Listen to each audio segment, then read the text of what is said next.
Hey, this is Russell, and I work at the video store, the place that we can all go to every week when it's movie night. On days like today, interesting people pop in to rent something. We go through the films that they've loved across their life, and we are just here to help you figure out what you could be watching on streaming platforms and out in cinemas. All right, let's do it. Let's open up the shop. Did you see that thing yesterday on the TV? It was ready, interesting!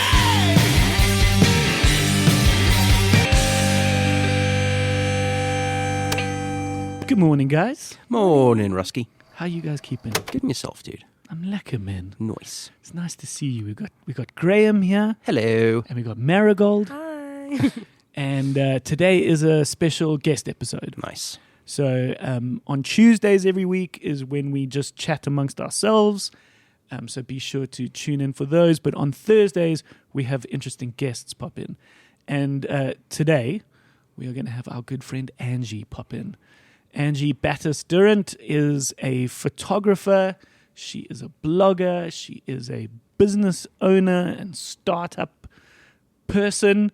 She's been behind some really amazing and significant stuff in Joburg, and just a good friend. Cool. And I'm really excited to have a good chat with her. Awesome. So I think we will waste very little time in getting into that. Is there something that is going to keep you two busy while we have a chat? Oh, Lord. I'll find something. I'm going to go fake signatures on all of our posters and then sell them for money. That's a good idea. There you go. And you, Marigold, are you going to reorganize a shelf? What are you going to do? Reorganize the horror section, I feel. Okay, yeah. Yeah. Based on Tuesday's episode, you've been consuming a lot of horror. A lot.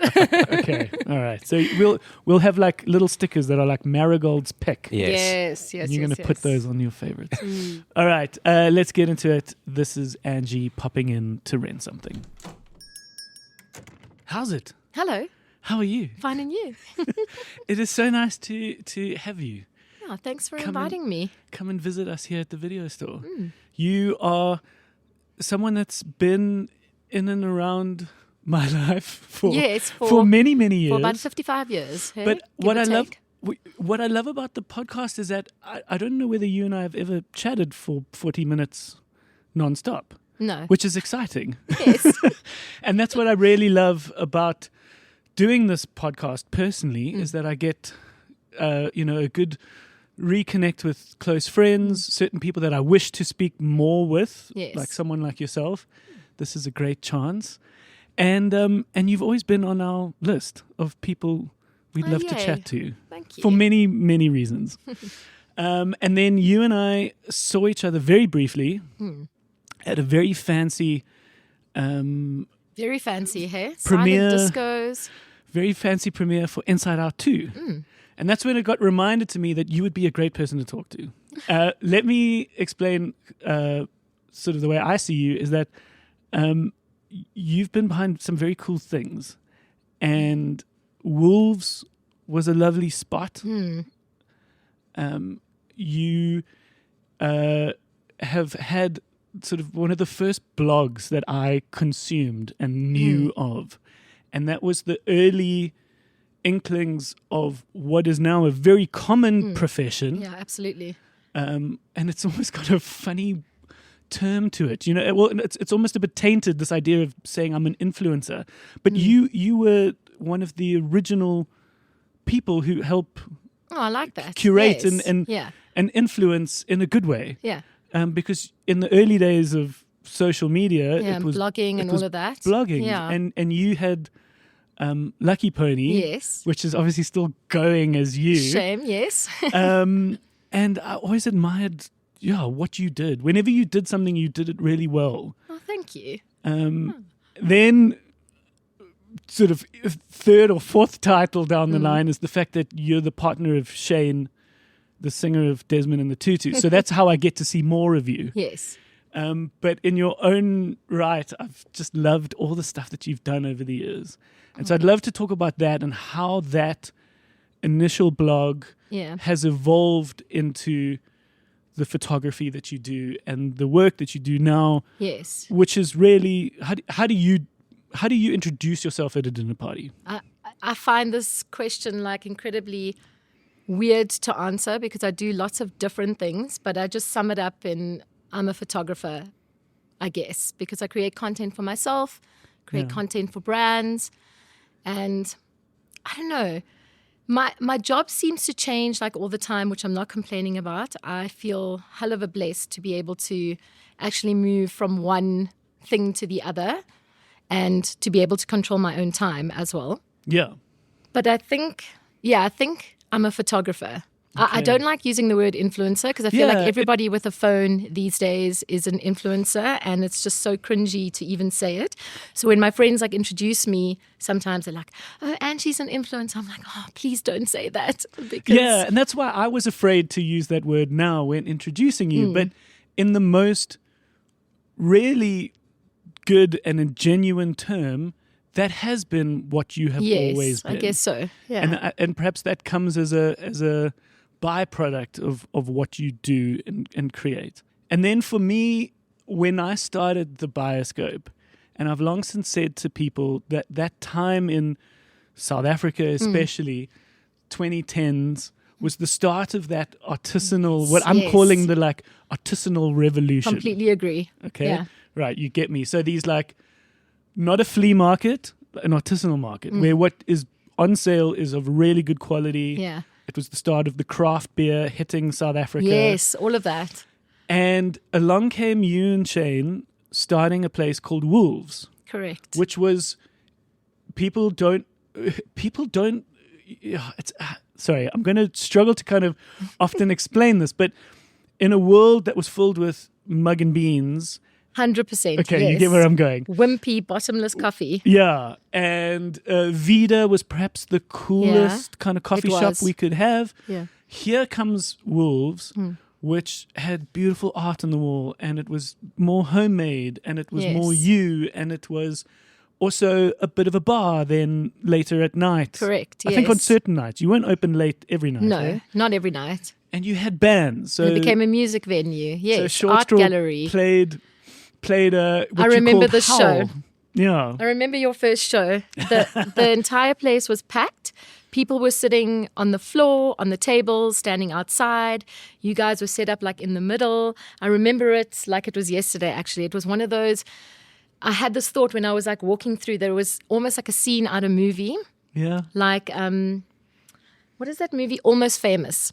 It was like a scene out of like Almost Famous. Oh, that's cool, man. No, we loved performing there, and there was only, and I'd like to think the Bioscope was one of those places, but there was, in my head, only a handful of places that were this kind of hip, that were just something special, something different. The start of how you need to make a space in this kind of world of hospitality, something unique and different and special, and the kind of place that someone would take photos of. Yes. No one would go into a mug and bean and fucking take photos of the walls. Not at all. But this and that's when I also was admiring how you were adding your touches.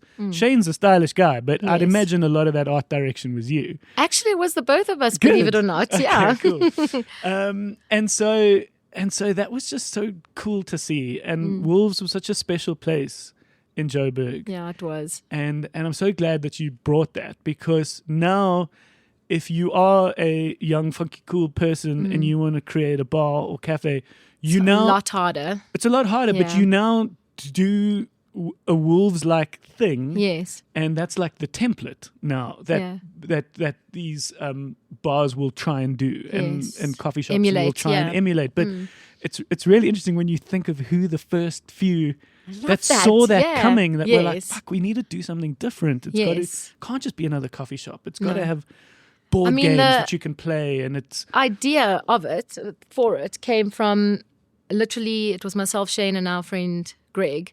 And we were like, there's nowhere to go to just hang out with our friends and just be surrounded by like cool stuff. And like, you know, you want to go and have like a nice coffee, but where? Where do we go? And across the road from us was a laundromat that kept like opening and closing. And eventually it closed down. And the three of us were like, why don't we just take the laundromat and just turn it into literally like a lounge that people can come and just hang out with their friends and play board games and eat cake. So that's how it happened. We went across. It was like full of cockroaches and like all sorts of things. It was disgusting in there. And what year was this again? 2008 maybe or 9. Okay, I think somewhere around there. Yeah, we opened in 2010, so it was in and around the same time. Yeah. And then, I don't know, we just kind of put our heads together, said this is how we feel it should look and everything. And then I would stay up and bake till like 2 a.m. in the morning, and I still had a real job in an advertising agency. So I would do my normal job, and then I would stay up and bake till like 2 in the morning. And I mean, I don't know what we were thinking because we had no idea what we were doing, like literally zero. But it almost saved us in a way because we just kind of went in blissfully unaware of like how to do things properly. But everything sort of fell into place, and it just became this space that was not only our like favorite place, but like a lot of people's favorite places. Like people would come in and go, we've driven all the way from XYZ, or, you know, we flew in from Durban yesterday and this was the first place that was on our list to come in and visit. And that's like, it's really awesome. Yeah, no, that's special. And you reminding me of myself and Daryl, the guy I started the Bioscope with. We also had no idea what we were doing. Yeah. There was no blueprint on how to make an independent cinema in 2010. No. And that ignorance helped us. Exactly. Yeah. Yeah. Oh, lovely, man. And then the blog, what was that for you? and how has that evolved into sort of what your economy is now? I think it's because back then blogs were, I mean, I don't know if you were the same, but all of us, we would come into work and there would be like 50 tabs open, which we would refresh every morning, our favorite blogs with our favorite like things on it. And it just felt like at that point, blogs were like the thing. Like Pinterest wasn't around yet. Obviously, Instagram. Yeah, this was a blog post was the start of the content that came from Instagram and came from Facebook. There was MySpace, but I mean, you had to be a low-key coder. And I don't know how we all did it, but we did it. Yeah, just sitting too there much. coding. Just too much. Coding the back end, so funny. But yeah, I mean, Shane set it up for me as a surprise. Oh, that's nice. I didn't know that. Yeah, and he set it up, and there it was, and now it's like probably going on close to, I don't know, 18 years maybe? How long? Yeah. No, man, am I making that up? No. I am. The Bioscope is 14 years this year. Oh, well, then I'm not making it up. So if you had started it long before... Yeah, before Wolves, before Wolves, Shane and I, 18, well, just as we got married. Yes, then 16 years. 16 makes sense. Because we are married for 16 years. Actually, even longer, because we dated for a bit. Yeah. Yeah, crazy, that makes him. sense. Okay, so it's so great that it's still going strong. Where did Lucky Pony come from? Who the hell knows? I know don't it's even such a typical remember. question to go, where'd you get your band name? Yeah, where'd you get your band name? I don't know, but that's what people call me, which is so funny. Like if someone, I mean, it doesn't happen often, but if I'm out and about, then someone People comes and recognize says, you. hello, Miss Lucky Pony. And then I'm like, oh, hi. Actually, my name is Angie. And they're like, oh, hi, Angie. That's so funny. I'll never forget meeting Shane. Yes. And it's some, after lecture party event at, in certain parts of Wits, there were these kind of student bars. And at a certain point, productivity just nosedives at Wits, and these bars would take hold. Okay. And it was cheap beer and you could drink on campus. Yes. Real like welcome to varsity era, which is so great. And in your early few years, you're like, this is just so cool. Yes. And this dude came up to me with like what was then quite a unique haircut. 100%. You know, which is this kind of like short in the front but long in the back. Not a mullet. He styled it after Rod Stewart. Like long hair. Yeah. But with this like little like bangs. Yeah. And I was like, this guy's cool. Oh my God. And he sort of came and handed me this flyer, which was this hand-drawn punk rock. And I saw the band name and I was like, this is the most incredible band name, Desmond and the Tutus. Yes. It was just so cool. And it was just such an introduction once again to like how the world is going to change. There's going to be this kind of new, refreshing, fun, danceable indie rock. And it's going to be fun, but it's also going to be it's going to have some credibility to it. Yeah. There's a hipness to it. The world is exciting. And then that whole like period started where you guys were all sort of like around, and the band scene seemed, I mean, maybe I'm just too old now, but it just seemed so much more like alive, and things were happening, and there were all these cool shows, and like we were doing stuff. And I mean, maybe it has got to do with age, I don't know, but just there was a period where it was just so. I've thought about this. There were a lot of interesting events that all of us were a part of, where like we were exploring a lot of downtown. So we were going into Braamfontein. We were going into these. So like the Alexandria Theatre. Yeah. We would have events on the stage. Mm-hmm. And there was a big stage door. So we never even saw the auditorium. We were on the stage. Yes. And I remember watching Tutus at Capitol Theatre in Pretoria. Capitol Theatre. Which is the most beautiful building. Yeah, yeah. So it was such an exciting time. But I think what I must do is chat about this kind of stuff with Shane. Yes. Yes, because it's so funny.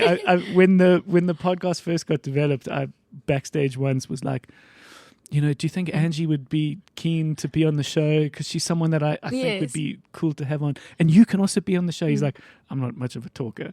But I think I think we'll try and get him to. You should get him and Craig together, because those two are hysterical together. No, that would be great. That would be lovely. And also the fact that Short Straw's relationship with Japan is because of Desmond and the Tutus. Yeah. There was a whole lovely story of how one song got remixed. That remix got noticed by this guy in Japan. Yes. That got Tutus touring to Japan through this guy. Then through that relationship, I remember Shane once saying, "Hey guys, so I've got this friend in Japan. Would you want your album re-released in Japan?" And we were like, "Of course, that would be amazing." Yeah, that's so cool. And so we got on this guy's radar as a result of that, and then only as a result of us then being able to secure a tour to Australia, did I say, "Guys, we're on that side of the world. Maybe we can do what the Tutus have done and go to Japan." Yes. And reached out, and 5 tours later. How cool. And also so cool. Best place on earth, right? Best place on earth. Tokyo, hands down, best city. So I know you went with on 1 or 2 tours. I've only been once, and I mean, just so much fun. It's so wild. I mean, you've been a few times. It's wild, right? Yeah. But in the best way possible. It's like, so we've promised our kids we're going to take them, and they hound us about it all the time, but we want them to be a bit bigger. Yes, they got to appreciate it a bit more. I remember we did a tour with Tutus, and on night 1, do tell. we fucking were singing karaoke, which is the dumbest thing for your voice, because you screaming out loud. Yes. And then I think it was Doug, the guitarist in Tutus, was finding it uncomfortable to sit at this restaurant. Yes.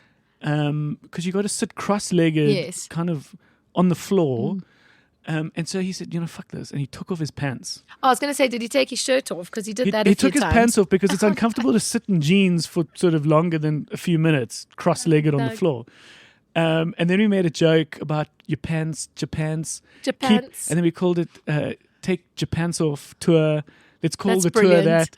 And then when we started singing karaoke 3 or 4 hours later, we made a rule that when you sing karaoke, you got to take your pants off. Brilliant. So there's this photo of about 5 or 6 dudes all singing karaoke with their pants down, because the Japanese do karaoke obviously so well. It's theirs. But they do it in the best way, which is in your own little booth. Yes, exactly. The average karaoke night in Joburg is in front of a whole bar, which is stupid. Yes. Because not everybody wants to sing in front of a whole bar. But also half the bar are like really good singers. So when they come up and they're belting it out, you're like, oh no, I don't actually want to do this anymore. But the best way to do karaoke is just with your friends. Yes, exactly. With no pants on. And I know Shane loves karaoke. He loves karaoke. And has made that the theme of his birthdays. Yeah, 5 years in a row. Many years. But then this amazing thing happened. Maybe I can tell you this. I think it's perfectly fine. Because it's got a good ending. Shane at one point was like, guys, I got to go to bed. Yeah. So he left. And we were like, cheers. We carry on all night. By the time we get back to the hotel, Craig discovers that Shane's not there.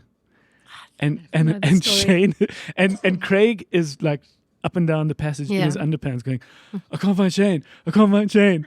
And I thought, oh my God, what the fuck's happened? Angie's going to kill you guys. Well, I was like, what the fuck's going to happen? Because I was like, I do not want the last recorded footage of Shane Durrant to be him singing Little Red Corvette in his underpants. I was like, Although he might like that to be the last thing. but he totally found his way home. It's just difficult Yes. in a language, Yes. the language barrier. But Japan is amazing that, your 7-Elevens have Wi-Fi. And Yes. so he did make his way home, and he was actually being very responsible. Yes. And that's why I can tell you the story. But I just loved Craig and his underpants going, we can't find Shane, we can't find Shane. Oh, man. But we saw each other briefly at Yes. Inside Out. Inside Out. And so here at the video store, if you've got anything to return, Mm. it's a chance for you to talk about something you've watched recently. So you're returning Inside Out 2. You rented it from us. What did you think of the movie? Oh, I loved it as much as I loved the first one. I must say, the first one got me, I like howl like a baby. We've watched it probably about 6 times. And every time I cry in the exact same place, and then my kids look at me. The bing bong and they're scene. literally the bing bong scene. And I mean, and my kids are always like, Mom, why? Why are you crying again? It's not like you haven't seen this. I'm like, I know, but it just tugs at like your emotions. And the second one did the same thing for me. I also had a bit of a cry, but I think it's because my eldest is turning 10 this Wild. year. Yes. So we're going into double digits. Yeah. So it was very cool to obviously see the two of you and Yeah. Shane, have kids, Yes. because when a little baby's born, you don't know what's going to happen. Are you going to be No. born in? Are you going to be born in some godforsaken country? Are you going Yeah. to be born to wealthy parents? What's going to happen? Those kids have got great parents. Oh, yes. And it was, and they're going to be cool, and they're going to have the best style, and they're going to live in the Yeah. best beds and the best rooms. And it was very interesting to then see you, who is a photographer, Yeah. who is a blogger, who is someone who documents your life, Yes. then take on the lovely job of like documenting the kids and documenting parenthood. And They're gonna being have- able to blog and Yeah. let's call it influence Yeah. around parenting and cooking. You do a lot of cooking. I do a lot of cooking. So my kids now that they're like a bit older and stuff, like I very much give them the option to be in things, and I also pay them. So if something comes along, Interesting. yeah, if something comes along and it requires the kids to be in it, I don't say yes until I've spoken to them. And if they've Okay. agreed to be in it, then cool. And then they get a fee from me for being part of it. So I just kind of feel like Lovely. I And that's see going too into many like a sort of- accounts It's that going are into a sort of a savings account. hell no savings account. They buy skateboards. They buy all sorts of cool. things. No one's saving for anything. I mean, Rex is very much like me. Like I'll take him into the spa. The other day he asked me for 200 Rand of his money. So I was like, cool.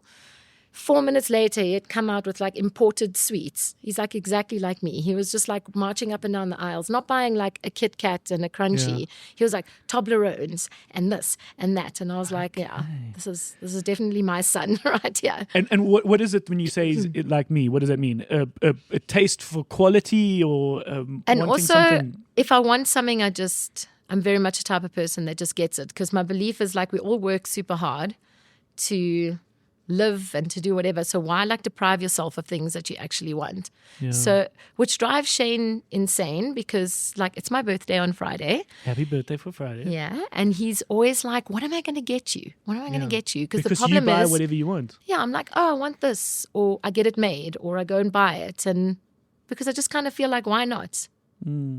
So yeah, like I said, it drives him nuts, because then there's like no options left for me. Lovely. How old is Rex now? He's 7. He's 7 and a half. And then there's Nina, who's 10. Nina's almost 10. Lovely. No, 10 is the perfect age for Inside Out Yeah, 2. it is, right? Because it's just, 8, 9, 10 is on the cusp of where the character is, which is 13. Exactly. And yeah, what did Inside Out 2 specifically give you? I think it was that whole thing of just how like kids sort of transition over into, you know, puberty and like all of that, how their emotions change. And I can already see it like in Nina, you know. She's a very sweet child, but, you know, and sometimes she likes to be by herself and doesn't want to like really be around like other people. And then, you know, she'll have like an hour by herself listening to music in a room. Then she'll come out and then she's just this like playful young little girl again, you know. And it just, I don't know, Inside Out 2, it was just like seeing, I guess, into the future, like how it's going to be. Yeah, because the main character, for those who haven't seen it, the main character is anxiety. Yes. Who takes hold and makes a really good case about trying to protect the main character. Yes. And you get the fact that we actually do need a little bit of anxiety to think about what could go wrong or how one can look after yourself. Yeah. But obviously it can't take hold. No. So perhaps in those moments where Nina's by herself or a bit quiet, she's now starting to think. Yeah. There is a sense of anxiety coming in to sort of be thinking about her life. Just be more self-aware and like, you know. But I wanted to say something about, this is what I wanted to say. I've had this discussion with some other moms like quite often, but it's just sort of, you know, when we were all younger, it feels like anxiety or like depression or anything like that was never really discussed. Like, I don't ever remember my parents, like me going to my parents and going like, you know, Mom, I'm feeling anxious about this, or, you know, and her sitting down and calmly talking to me about something or helping me like, you know, maybe have some breathing exercises or sort of like talking through stuff. I feel like when we were all younger, it was just kind of like get on with stuff, you know? Yeah. And like now everyone's very like aware of like mental health and anxiety issues and like all of that. I mean, I think sometimes it swings like too far. No, I get you. And like people are too much. But I feel like with our kids, we're more aware of it now. So like, I mean, even Rex, I remember he was about 5 years old, I think. He came to me one day and he was like, Mommy, my heart is beating really fast and I can't breathe and I'm feeling like that, you know. And he was having like a little bit of a panic attack over something. Yeah. And we sat down and we discussed what was making him feel upset. And we just kind of like, but he knew enough to come to me and say like, I'm feeling X, Y, Z. And then we sat and worked it out together and then he was fine. Like I say, I don't think I ever remember doing that when I was like a kid. No. You know, so... I don't know whether you guys also had that woman chat to you. It was So I came for the earlier screening that night for Inside Out, and then there was this psychologist that chatted to the media folk. Yes, and she the one thing that I got from her was like, this is a tool for parents. It bridges the gap between parents and kids, and it just helps you understand. So you can say, this is an anger moment, this is a sad moment, or this is just anxiety, be able to embrace their emotions along with them, instead of just like shutting it down and going like, oh, you don't feel this, or oh, you'll be fine, or oh, this was the best, parents back in the day, have a drink of water and you'll be fine. Do you know what I mean? Yeah. So, I remember your sports coach was often just like, just rub it, just rub it and walk away. Yeah. So lovely. And I think one thing to also mention, which was just a lovely touch point with you, just before we go any further, was that you then helped us with our album covers. Do you remember that? Yes, I do remember. So as an art director, you know, with that hat on, understanding composition and style and color, and we wanted you to help us. Yes. So we shot our album cover in Wolves. At Wolves, yes, that's right. For what then became our biggest album, which was Good Morning Sunshine, as the band Short Straw here. Yes. And the album cover is something you guys cooked up in the kitchen. It's a sort of a breakfast. A breakfast and then situation, And then we took photos that we used. And so that was a big part. I think you also helped with the other album, Youthless, which we eventually decided on was, you know, a pile of toys. But you came out to Gad's house that day, and you were a part of that too. Good old crazy little character. Good old Gad. But even like with Desmond and stuff, like Shane and I did a lot of those later on, sort of pieced together, like the toasted sandwich posters and the you know, all the things made out of plasticine and all of that. It would be stuff that we would do together, which was just like so much fun. So yeah, so much of those posters and that look and feel is something I admire, and it's something I try and use every now and again, which is the real, Yes. you know, not making computer. a poster out of real elements and pictures Exactly. and things. And it was such an important part of that, yeah, as we said, that artisanal Yeah. revolution, that Yes. idea that it's handmade, that it's good quality, that it's great. Yes. So you were in advertising, I was, yes. and then was there a point where you were like, peace, I I'm think out? we opened our second restaurant, which was the Good Luck Club next door. And then Shane and I were like, how can I have like a full-time job and then have do two this. No, restaurants? you can't. You So can't. it was like, and then I kind of said to Shane, I'm tired of like working to pay off somebody else's yacht, which was basically what I was Yeah, doing. Sure. And and I quit. And then we did the two restaurants, and then I started Father Coffee with Barry and that's Nicholas and right. Chad. So we did that. And then we did the fourth restaurant, which was Mr. Big Stuff in Braam. Yes. Which that one burnt us. So It had, you know, you it was the area. it was the area. damn it, No, that it was the area. area. But it was a lovely idea, and it was a very cool concept, and it was a very cool thing. And it's just, there will be swings and misses, but Yeah. you've pretty much always been swing, and I think that's cool. That they, you know, as long as when those things don't work out, you just move on quick enough. So that's the thing with that one. I think the thing is with Wolves, it was like a huge success, and we almost had no control of how like it kind of like grew and did its own thing, which was wonderful. And then the Good Luck Club was the same thing, and Father was the same thing. And then eventually, right at the end, we tasted what failure like was Sure. like, you know, Yeah. and it was not cool. And we were just like, oh my goodness, how lucky have we been up to this point? But it was a little bit sad because it kind of poured water over our sort of flame for wanting to do things like that. We were kind of like, by the end of that one, we were like, should we do something else? And then we were like, no, Yeah, I sure. think. But I mean, thank goodness we didn't, because then this whole like COVID thing happened. And Yeah, it was timed around that. so, yeah, well, it was a bit before that. But I'm saying Yeah. if we had gone and opened something else, Yeah, sure. yeah. Are you still involved in Father? No. So I sold my shares when I fell pregnant with Rex. Okay. Yeah. And then what was the idea with that? Because that was also just a great concept, and it just looked slick. Yeah. It was the best was. looking It did coffee look shop good, hey? you could ever imagine. And of course, the coffee has to be good, which it was. But it was Well, a I very mean- small shop. Yeah, it was teeny tiny. And now, I mean, obviously they're huge. But I think it was, you know what? We sat around as four friends again, same story. And we were lovely. like, let's do something. Should we do gin? So we were like, maybe not. And then we landed on coffee. Yeah. And then, I mean, Chad and Barry are obsessed with coffee, especially Chad. Okay. You know I Chad? don't. No. Maybe I'll recognize his face Yeah. instantly, but I'm not the greatest with names. Neither am I. That's why I call everyone friend. Hey, friend. How fun are you, friend? In the meantime, I'm like, I can't remember your name. When I learned nice to see you, I was like, that's such a good little technique. Yes. Where it's like, just in case we've met before. Just in case, exactly. Yeah. But yeah, Okay. Father So was they were cool. experts, and then it was like, this makes sense. Mm. Yeah, lovely, man. Where did we grow up? In the east, East, baby. Bedford View, and then Eden Glen. Okay. Geez, and I mean, don't go to those areas like anymore. But Yeah. and then also my dad had some shops. He had like a whole bunch of shops. Obviously, I'm Greek, so obviously my dad had shops. He had a video You said store. it. He had a bakery. He had all sorts of places. And he had like quite a big one in Kempton Park. Okay. And what was awesome there is our house was the best house to have sleepovers at, because we had all the latest videos, because my dad had a video store.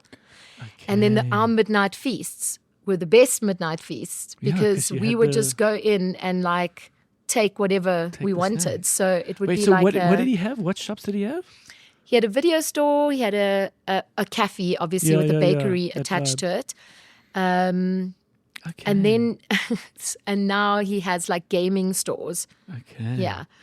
But So- okay, so with the video store, what were some of the videos that you watched when you were Video kids? store. What are some of the standout moments from these awesome sleepovers? I mean, again, we would get horror movies, which Cool. probably we shouldn't No, have of watched, course. right? So Child's Play Oh, God. and It Yeah. basically ruined my entire Yeah. like sleeping pattern for Yeah. my entire like No, teenage and young years. I think you and I are sort of roughly the same age, and it was that movie when we were little kids that it just scared changed the bejesus out of me, but we Yeah. watched it. Yeah. And Child's Play is another one that completely scared me. And then Jaws as well. Even though Jaws was like a bit older, Yeah. I still can't swim in a swimming pool by myself because I feel like the light, you know, the light in the pool. Yeah. I always imagine there's sharks like behind there, like looking at me through there, and they're going to like burst through somehow. Oh, my God. I mean, that's got nothing to do with like Jaws because not in the swimming pool, but I'm like convinced. That's wild. So, but I mean, it was also cool because the video store, I got all the posters for my room. Yes. There So we I go. had an epic collection of like movie posters. Okay. Yeah, which was Lovely. also awesome. Which was like, what was your prized possession? My Do you remember? cocktail Oh, with Tom Cruise. Lovely. was behind my amazing. door and he used to watch me sleep. Oh, lovely. Where did we go to high school? So primary school was Saheti, Okay, And- good old Greek school. good old Greek school, and then high school was Eden Glen High. I don't even know if it's around Because anymore. Saheti is high school as well. Yes. Okay, why did we not No, continue? it was just way too pricey. Okay. Also, imagine this. It was like kids in matric and stuff driving around in like convertible Mercs and all sorts. It was Oh, like really? Eh? the kids there are pretty spoiled. Pretty I mean, privy. yeah. Not saying it in a bad way because one of my best friends Sure. went their whole lives to that school and she's still my friend now. The nicest people can be epically wealthy. Exactly. Yeah. But yeah, it was loads of money. Okay. Yeah. And what was that sort of Greekness like? Being in a school like Saheti, It was primary school. I think it was just, I mean, it was all about just listening to New Kids on the Block and making sure you had Reeboks or LA Gears. I mean, Yeah. if you were ticking those boxes, you were fine. you were So cool. Because it is a specifically Greek school. it is, yeah. Okay. Lovely. Mm. Okay, so over in high school, we have a film called the High School Crush film. Oh, Do you- yes. Which is these are the films that you've loved across your life. Yes. Can you think of a film in high school that you remember sort of being a significant one that you might have loved? Oh, no. Now you're putting me on the spot. You know, I can't even remember what, like, I did last week. Never mind. no, like, I am the same. um, But when were these horror sleepovers? Was this primary school? Were you quite young? it was like younger. It wasn't like 15. Okay. No. Okay. But I can't actually. And then were you? I used to work in a video store too Ah, because Dad's video store. no, another Oh. video store because the boy I had a crush on Yeah. was the manager. His name was Okay. Daryl. And I was like, I'm in love with Daryl. I shall work at the video shop. It was like the most boring job, but Yeah. like because he was there, I was like, hello. This is fun. Oh, that's great. Oh no. Was this in high school? Yes. Okay. All right. So when you were crushing on Daryl, working these nights in the video store, Hmm. what era are we talking? What were we watching? Face, I can't remember. Hmm. Help me out here. Like, were you like a clueless person? Yeah, I liked Clueless. Yeah. Were you something a bit more adventurous or a bit more? I mean, I was also obsessed with Brad Pitt. Cool. So anything he was in. So anything from like sort of 7 years in Tibet to 7? Were you more All like of it. dark Yeah, Seven was amazing. Oh, that's one thing about me. I like movies that are dark. Okay. So even now, if I watch like a series or a movie or something like that, and the intention is for it to be quite dark or like gruesome or whatever it is, if they don't go full tilt, Yeah. then I'm out. I'm like, Okay. no, can't this is what. half-ass this, No, yeah. you got to do it properly. Not that I love like blood and gore and all Sure. of that, but there's an authenticity to that's violence. it. It's the same exactly. as, you know, in many ways, language, horror. Yeah, you got to go full tilt. Right. Lovely. Mm. Okay, then when we left high school, did we study? Did we? What did we do? Vega. Okay, Copywriting. Cool. Lovely. And then I did copywriting for about 2 years at Network, BBDO, and then I swapped over to art direction. Okay. Yeah, because I was like taking photos and I was always behind my camera, and they were actually pretty cool. They were like, do you want to swap? And we'll sort of train you up on all the programs and stuff, because usually you would have to go to college to do that. Yeah. And and then I became an art director. Yeah, I did my time in advertising, and I sort of bumbled. I kind of bumbled around. I couldn't quite figure out where I was somewhere between a copywriter and an art director, but I couldn't quite figure it out. And I spent my whole advertising career in one place. You know how people move around? I didn't. Just stayed there for 10 years. Oh, really? Which agency? Network, BVDO. Okay. No, well, listen, if they look after you and you're happy. I just kind of also felt I made my family friends there. Your friends that are like family. Yeah. So for me, I mean, no, you don't get paid well in advertising. I don't know about now, but basic, and the more popular the agency, the almost like the less you get paid, because it's a privilege to work there, you know. Jesus. I, as I said, I did my time. I put 1 year in. Very much respect the whole system and the, you know, the economy, but then was like, I need to be my own boss.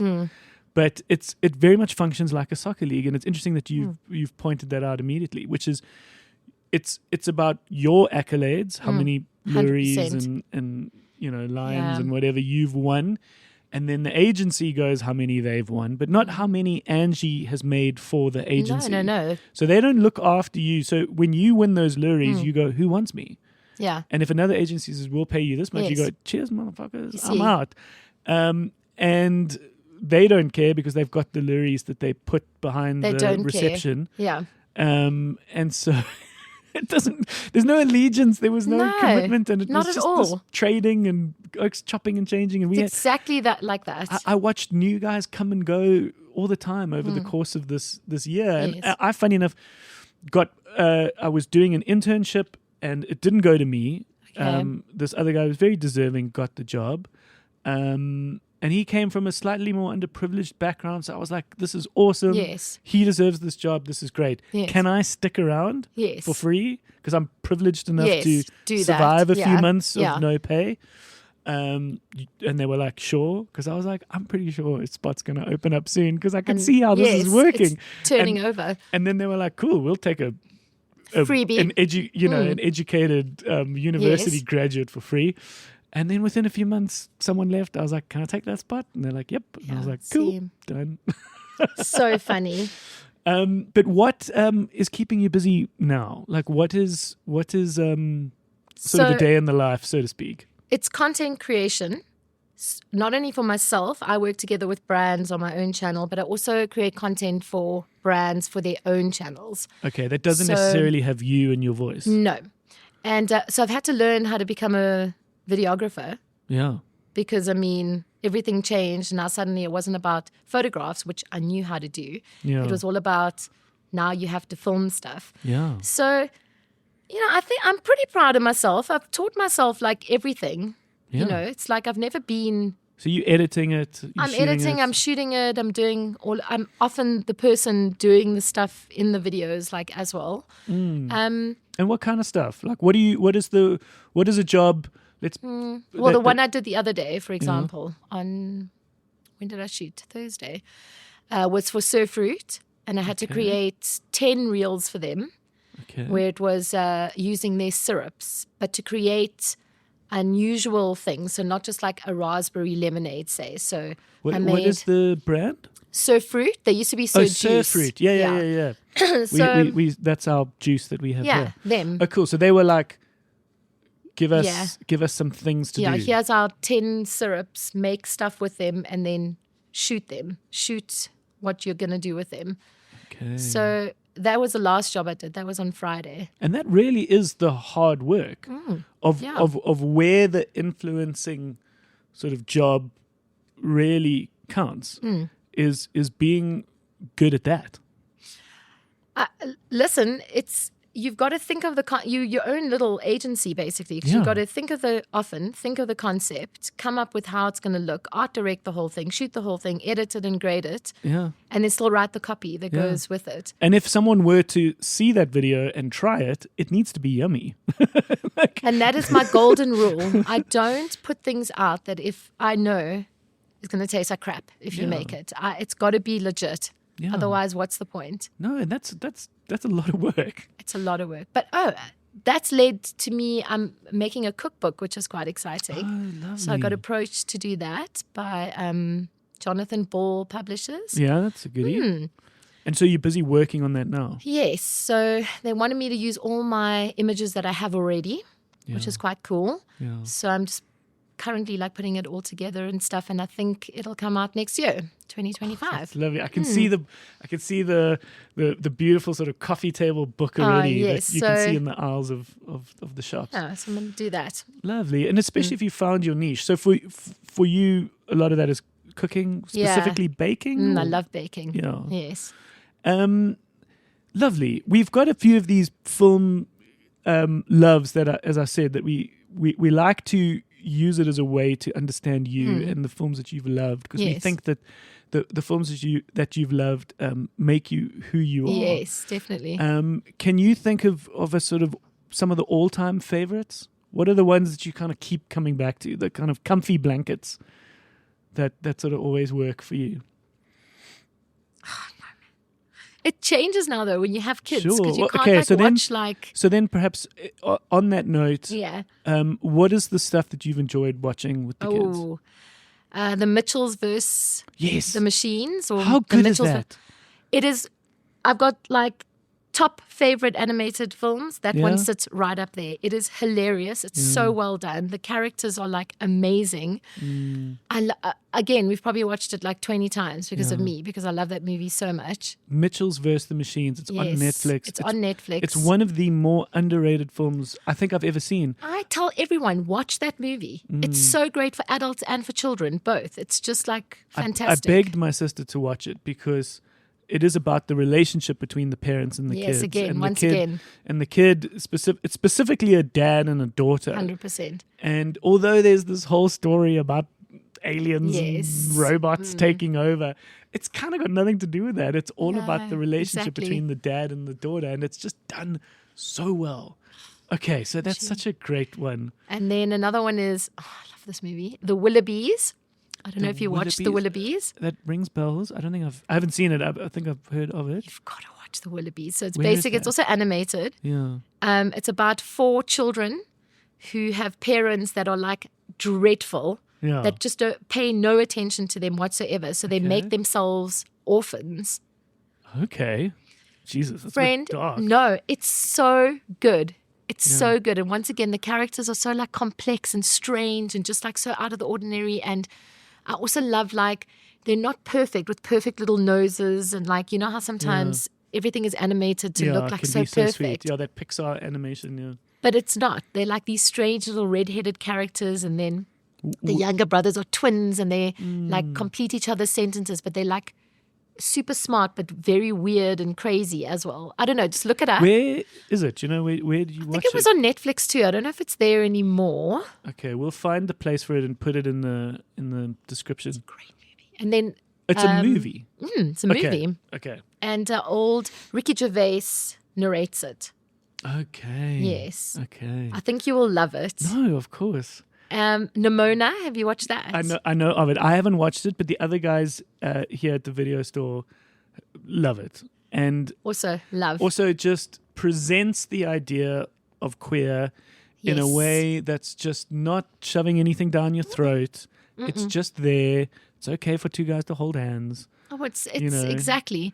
And you know, I watched that with my kids. My kids didn't question anything. They didn't pick it up. Yeah. Well, they saw it, but they didn't go like, why does the boy love the boy? There was no, which is so great. I mean, like Shane and I have always been very like open and like inclusive. And, you know, like when Rex says things like, I want to marry my best friend, Harley, we're like, cool, that would be amazing if you married Harley, because then we could be like in-laws with Stacey and Aaron, his parents. Assuming you know? Harley's a boy? Yes. Yeah. So we've never been like, oh, you know, like boys marry Yeah, that girls doesn't and girls happen. marry. Whoa, So it's whoa. always been since they were like very little. There's no like sort of distinction between like that vibe, you know. So they didn't even like comment. They were just like, oh, there's 2 people in love. Yeah. It's But just also love. great Love is love. movie. Yeah. No, and it just did so well, and it was such a genuine movie. Oh no, lovely. Are there other ones that you can think of? I'm enjoying this. I'm loving how you are renting me movies. Exactly. I don't like Will Smith anymore because of that whole slap thing. It's amazing but how tainted things. I can't with him anymore. But anyway, there's a movie he's in called You can describe it. Is it with the little? Spies in Disguise Oh, with Tom Holland. Yeah. Okay, I remember when that came out. Friend, it's so funny. The script good? is so funny. Oh, good. I remember, seeing Spies in Disguise. If you want a good laugh that is just like throwaway and just such a good laugh, that's also a great film. Lovely. Have you seen the film Are You There, God? It's Me, Margaret. It's not animated. Sounds familiar. But it's just speaking of you with a daughter on the cusp of adolescence and puberty. Yes. Are You There, God? It's Me, Margaret is this lovely movie that's on Netflix. It's based on a very famous book. Yes. Like Judy Blume. I mean, you remember that name. It's like she's the author that wrote so many books for young women. Yes. And it's set in the time that I think the book was written, which was like mid-century. So like 50s, 60s. Yes.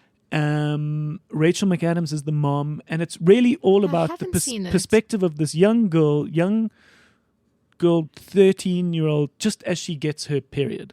Okay.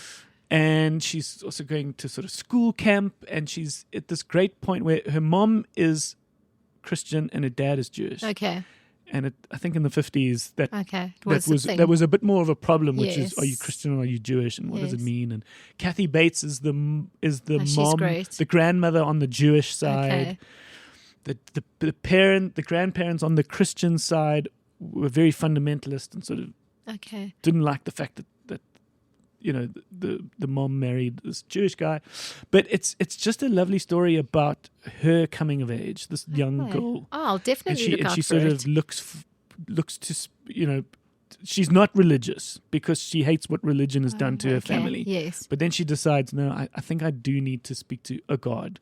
Okay. So this is her sort of appealing to God, saying, "Hi God, are you there? This is me, Margaret. What do I do?" Yes. As she sort of comes into her own, and it's, although made many decades ago as a story, the film was relatively recent. It's such a timeless story. Oh, and I'll it's definitely look for it. It's like every young girl should watch this. Yes. Just in the same way that every kid should watch Inside Out 2 as some kind of mechanism to understanding your feelings. Yes. This is such a beautiful, timeless story about coming of age. Okay. So that's what I'd like to rent you. Okay. I like you that. giving me stuff to watch. The Willoughbys is something I definitely want to check out. Lovely. Is there any other movie that you can think of in your life that's come to you that you've I do remember one from being a teenager, except I probably can't remember how or what happens in it. But The Crow, we were quite obsessed with. Okay. No, and that could be an interesting one to talk about now because there's a reboot. Oh, is there really? I don't know if I want to watch that though, because it feels like it was attached to like a very specific time in my life where I was like obsessed with like the Smashing Pumpkins, and I was obsessed with Nirvana, and like let's talk about that. Okay, because I was a very similar sort of grungy kid. My God, you would have loved my room then. My grandmother, I remember, she came over, my yaya, and is that what you call her? What do you call her? Yaya. Yeah. She went up to my room, and my room, I was a very like artistic kid and teenager. So my room was painted bright purple. And the one side was a collage of Brad Pitt's photos and clippings and stuff. I'm not even joking. And I could imagine. Yeah. I had a life-size cutout of him. Cool. In my room. Okay. Just God knows why, but there he was. No, I could understand why. The man is like... He's gorgeous. He's dreamy. Yeah. And then... another wall was a massive collage of photos of family and friends. Lovely. And then the biggest wall was all music posters. And I had, that Red Hot Chili Peppers poster where they've got the sock. Yeah, they're wearing nothing but socks over their penises. My yaya had a heart attack. She ripped it off the wall. Really? And I was so upset because she tore it. But she was like disgusted that I had this thing up on my wall, and I remember just being so upset because my parents were fine with it, and she was not fine with it. I had a very expressive room, Yeah. Out of all my We would have been best friends. Yeah, we would have been lacquer charms. I remember there was a point where you probably couldn't even see what color my wall was painted. Yeah. And there was also all that the phases of also music, and there was a bit more like women, and there was a bit more photography. Funny. And, I had my version of Yes. Brad Pitt. But then at one point I was painting the walls, in my sort of like early street art graffiti phase, which we all should have. We should all have one of those. Exactly. But The Crow is special. So the Crow movie was based off the very famous graphic novel. It's a very dark story, dark movie, all about a guy whose girlfriend, I think was a girlfriend, dies. He then gets shot, but then he gets this chance to sort of come back. That's as the crow brings this person back to life, and it was the start of this kind of dark superhero character, really. Yes. Because he could take a gunshot, I think. Yes. But he was now going to, get revenge on the people who killed his wife or girlfriend or whatever. But it's this dark movie, and it's a very famous movie for an interesting reason, which I'm sure you know, which was the fact that the main character, Brandon Lee, who was Bruce Lee's son, was just shot at the start of his career. He died on set. Yeah, I remember he that. died in the making of this movie. And I actually, funny enough, had the interesting conversation with someone who was an armorer, which is the person on set who has to make these movie guns. Why would there be real? Well, what did happen? And so he was able to explain. Please do explain what happened. So firstly, it's a very interesting job to be an armorer. Yes. Because not only do you have to manage the safety of these things and how these guns are going to work and how each gun's going to fire, as we know with old Alec Baldwin, every now and again, the 1% this can go wrong, and if it happens, like someone could die, which is crazy. But something that I think is interesting to mention now is that this guy said, you'll never believe that sometimes these big guns, they look clumsy on people because they don't know how to fire these guns. We don't have experience. Yes. You still hear of, even on these huge budget Marvel movies, people firing these fake guns and then they still in their mouth going bang, bang, bang, bang. making noises. Yes. They don't, these are also actors sometimes. They don't know how to fire guns. They haven't had the training or experience like an army person, but here they are having to pretend like they're in the military, knowing how to fire guns. So the armor has also got to teach people how to hold guns, which is interesting. But I'm going to duff this up. But the basic idea is that, from what I remember, is that there's obviously components to a bullet. Yes. And what makes the fake bullet work, the blanks, is just what I believe to be the back part of the bullet. Oh, okay. Okay, so you load the gun with just the back, so that just makes the noise. Okay. Because it fires, but nothing actually comes out. Okay. Okay. But in this scene, it was a particular gun, like a Tommy gun, where shooting it from the front, you still needed to see that there were bullets in this kind of cartridge. And so what they had very stupidly done was loaded the back with actual guns. With actual sort of the bullet half. And then someone said, but it doesn't look real because you can't see the bullets from the front. So then someone put bullets, just the shells in the front, thus making a full bullet. Oh, my word. Which is ludicrous, but it happened. And on camera, he got shot. Yes. He got pummeled with bullets. But they didn't use that actual scene, I'm not did 100% they? sure, and maybe someone can fact check that. But I think it might. That would be very morbid if they used that. You'd think it might be. But then they were somehow able to finish the movie. And it enabled the movie to still be released. But it was released in such a weird way because everyone was like, he died. He's not with us. It's a little bit like Heath Ledger in The Dark Knight. Like it changes the way you view the movie. But then does it also hype the movie up? Totally. And I think it really did because it was like, this was his last role. This was literally the movie that killed him. Yeah. You can't and it's dark and it's all about death. And so it kind of plays into it, which is interesting. So when they announced the fact that they wanted to do a Crow movie again, I think a lot of people were like, you can't touch that because it's it's so much of it sits with Brandon Lee Exactly. and his legacy. But I saw a trailer for it, And and I think it looks remarkably different. who's the person? The main dude is the guy who played It in the new version of It. So it's I one of haven't watched the new one. one of the Sarsgaard Okay. brothers. Okay. He's got a creepy face, and it's got a very different look and feel. Okay. So I don't think they're even trying to kind of redo Okay. it. I think Okay. they are saying at the end of the day there was this book. We're Yes. doing our version of the Our book. version of that book. So we're not Fair trying to enough. remake the movie. Yeah. So it could be interesting. That But could yeah, be okay, cool. so The Crow was a good one for you. The Crow was a good one. I can see how that plays straight up into Smashing Pumpkins.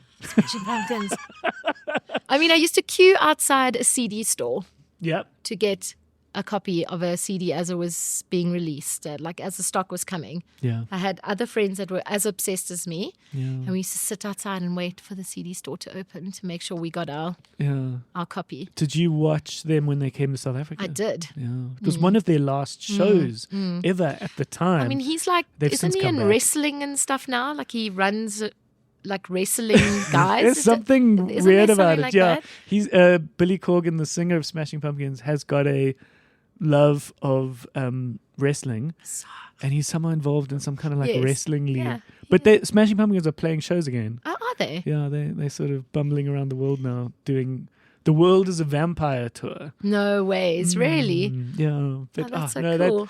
but yeah, that plays straight into me. I was also that kind of person, Yes. so that's so lovely. Yeah. Magic. Okay, so The Crow was perhaps a big one that kind of represented a particular Angie. Yeah, I mean, I honestly can't think of anything else. No, and it's not about that. It's just a Yeah. little, device to sort of guide like, some of the yes. conversation. But there's lots of things you and I can chat about. Yes. But yeah, lovely. I think this has been a lekker chat, man. Yes, it has. And you know what I'm looking forward to now is watching the new Deadpool movie. Yes. Are you going next Tuesday? I There's need to get on the lists get on for it. those. I'm on the lists for most of the distributors, but sometimes with that Disney Marvel Okay. Filmfinity, which is the company Yes. behind some of those releases, there's so many different lists. There's so many So because I also haven't get from made- different people. I haven't made a lot of those Okay. lists, but I'm very keen to check it out. We're going to screen it Right. at the Bioscope. Are you? Yeah, and what I want to do is play with fun things like we've got Slush Puppy. We've got two Yes. flavors of Slush Oh, Puppy nice. here at the Okay. Bioscope. We've got a red and a blue, Yes. and I'm already talking to them about what color do you have that's kind of yellow. Yes. And they said there's a mango flavor. I was like, that's cool. Okay, so That'll we'll be do awesome. alcoholic slushies, and you got to choose are you Yes. Deadpool or Wolverine. I love it. Gaddy, shout Don't out. you love Deadpool though? Don't you think it's such Yeah. a great, or you're not such a fan? No. Out of all those Marvel superhero kind of movies, Deadpool to me is the funnest. In the Yes. same way in which the horror that you speak of and the Yes. kind of content you want to watch, Deadpool is far more authentic because Yes. it's very violent, it's very explicit, Except but in it's a not way in a that, way. Yeah. in a way that makes it authentic, Exactly. not vulgar. Exactly. Yeah. And so it's been a very interesting, I'm sure a lot of your life is about curation and quality control and maintaining a certain level of quality. When the Bioscope upgraded at the start of this year to be Yes. able to play these types of movies, Yes. there was a big debate in my head, which was, now what movies is a Bioscope movie and what isn't?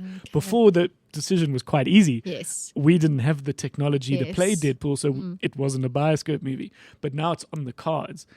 And I think we should do it. And so we Yeah. are going to screen Deadpool and Wolverine at the Bioscope because it's the kind of fun R-rated thing that we can do at the Bioscope. 100%. And we can event it that is going to be different to other cinemas Mm. where we've got alcoholic Slush Puppies.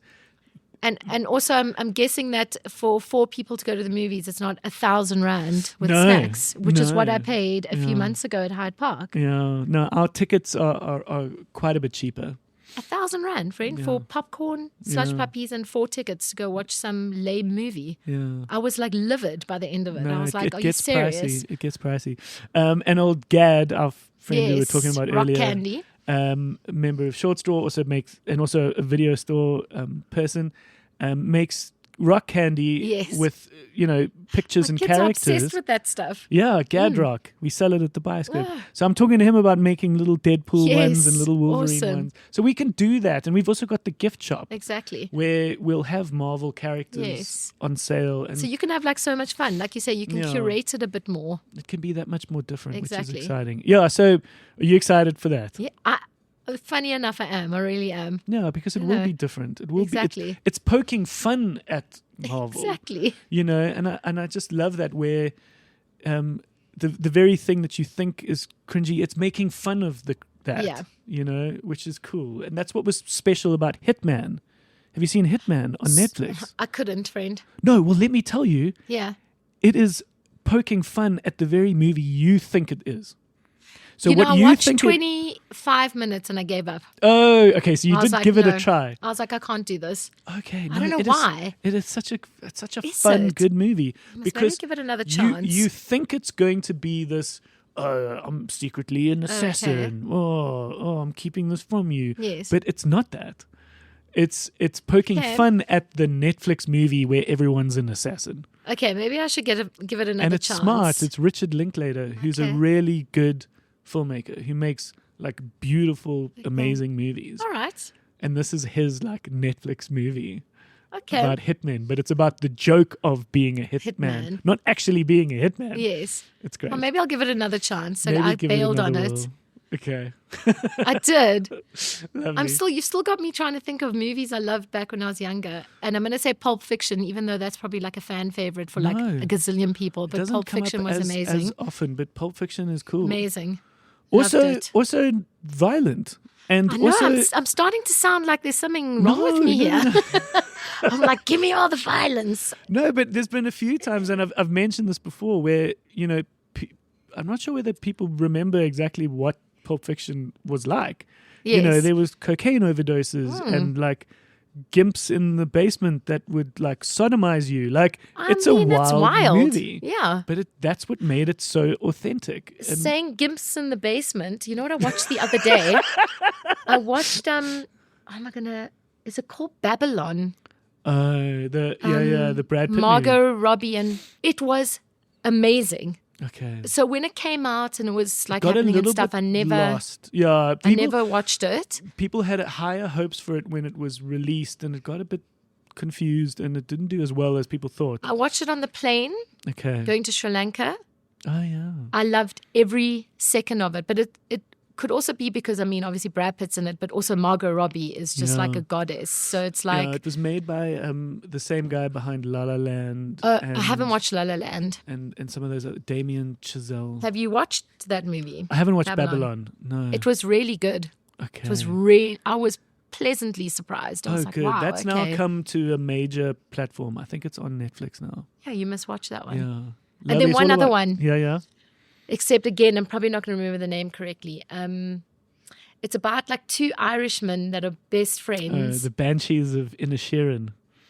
Do you know that movie stuck with Shane and I for a good few days afterwards? We just look at each other and go like, oh, that movie was just so good. It was so simple and like it was set like you just kept swapping between the same like four places. Yeah, it almost played And it out was like a quiet. stage play. Honestly, also one of the best movies I've seen in the last like few years.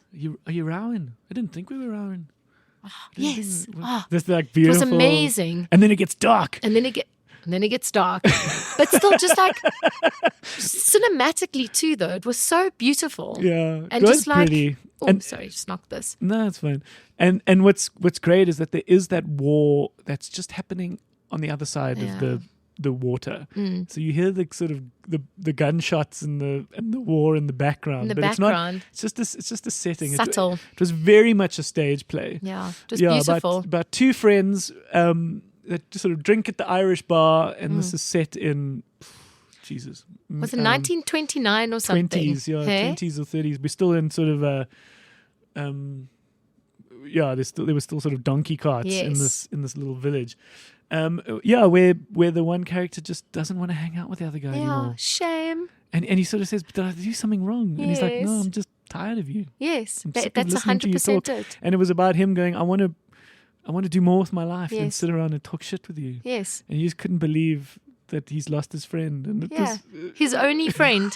it was so simple, but it's such a beautiful But movie. so simple. Yeah. Everything about it was so simple. Yeah. The entire thing, except it was just so beautiful as well. Yeah.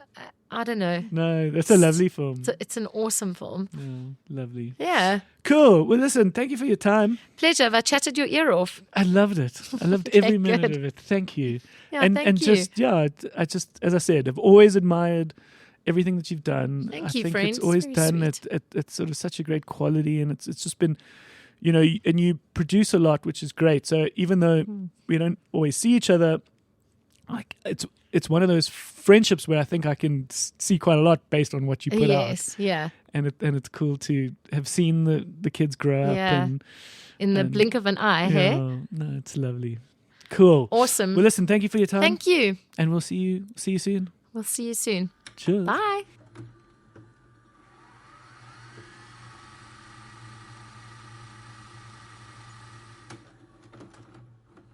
All right. Lekker chat. Yeah. Lekker person. And I just love the fact that I've known her for so long, but we've never had a 40-minute chat together that is uninterrupted. Yeah. It is a special, amazing treat that I have carved this out for myself, Nice. where I get to catch up with friends. Right. Lekker, guys. So, as we said, we watched the Deadpool premiere. Yes. So we will be talking about it on Tuesday. Yes. So look forward to jumping back in time, watching Deadpool and Wolverine, and then jumping forward and talking about it. Lekker, guys. Previous folk who we've interviewed are available. Obviously, if you search back in episodes, but there's a couple of links at thevideostorepod.co.za. Angie falls in a very similar camp to the guys of Donovan Goliath and Boa Bosch and Anton Taylor, who are these people that are carving out really interesting and unique jobs. Yeah. Where technically it falls under the realm of influencer, but that feels like a cheap word, especially these days when Yes. influencers are also ladies that just shake their bum to the camera. So let's give these folk a bit more credibility. At the end of the day, they're creators, they're content creators, Yeah. which is also seeming a bit cheap, but they're very hardworking people Yes. that do amazing work. And I just love the fact that this unique kind of job exists in the world. Yeah. So here's to it. And there's more episodes with other folks similar that you can check out. Awesome. All right. Thank you for listening, and we'll see you guys again next week. Bye-bye. Cheers.